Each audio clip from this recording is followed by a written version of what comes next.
Hey, welcome everybody to week 10. So if you would, go ahead and go down to the course content and scroll down to week 10. This week is kind of a continuation from last week. We started talking about the Rogerian's argumentation style when we read chapter 9 and did the subsequent discussion. So first thing you want to do this week is take a look at the traditional versus Rogerian argument style, because it basically compares your last essay to the one that's coming up. Once you've done that, go ahead and check out the outline of the Rogerian argument. This one will actually show you how to structure the entire argument, and it'll give you a little bit of an explanation behind how to do that. The first page of this document is more or less explanation behind the argument itself, but then if you go to page 2, what does the Rogerian argument look like? This is kind of a breakdown of the four of the 5 sections that come in this essay. So the first one is going to be the introduction, and that's going to be where you provide your thesis. Catch the reader's interest by using a hook, introduce the problem or issue, mention 2 sides, but don't do so without bias and things like that. Now after that, you're going to have 3 sections, 3 body sections as you would call them. The first one's going to give the opposing point of view, so the point that you are contending with. In this case, it should be the majority belief of what majority of people believe within your field. You try to give that always in non-judgmental language, so you completely unbiased. You just give us the facts. After you do that, you create a new section that describes your point of view and reasons for supporting your side. And last but not least, you find common ground between the 2 sides, that is your opposing side and your side. Find common ground between the 2, that way you can come to a compromise or a solution.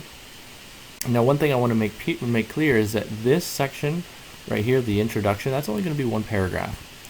But these sections down here, section 2, 3, and 4, those are going to be multiple paragraphs. Most likely section 3, where you're explaining your point of view and you're supporting that side, that's probably going to be the longest section. Now, of course, there's also other resources that you can use to learn a little bit more about the Rogerian argument. So I definitely recommend those if you need them. Now let's go ahead and go back to the course content, and let me explain the assignment that goes along with the Rogerian argument. So let's go back to week 10.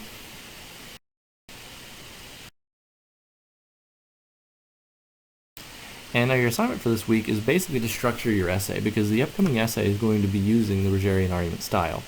And so from last week, we've already created our thesis. So of course you'll add that into this, and I'll have given you some feedback by the time you see this video. And then also you will tell me a little bit about the opposing side of the argument. So explain the points that you plan on making. And one thing I want to make clear is that this structuring of the essay is not an actual essay. You're not going to go through and write out these sections. You're just going to go through and explain to me what you're going to put in them, and then also maybe put in some of the source information that you're going to use to prove that or make that information factual. So the opposing side of the argument, explain the point that you're going to make. So basically explain the other side. Tell me a little bit about that. What is the popular belief in your field? Along with the points, explain what information you plan to make these points. So what are some of the key terms that come up with the popular belief in your field? And of course, include the sources that you're going to use to explain this. The next section, explain your point of view. Same thing, explain to me what your point of view is. How does it differ from the popular opposing point of view? Tell me what terms and what main points you're going to make that are important to your point of view. And then also tell me what sources you're going to use to explain your point of view. Last but not least, kind of the same thing, explain the areas in which your point of view and the opposite point of view have things in common. So if some of the terms are the same, great. If some of the points are the same, even better. Explain where a compromise can be reached between these 2 points of view. You're going to emphasize the commonalities. So you're going to tell me literally what are the 2 commonalities. So let's say that you're looking at gun control, and the popular point of view is that no gun legislation will work. Well, let's say that you want to make gun laws. Well, that's going to be the opposing side and the point of view.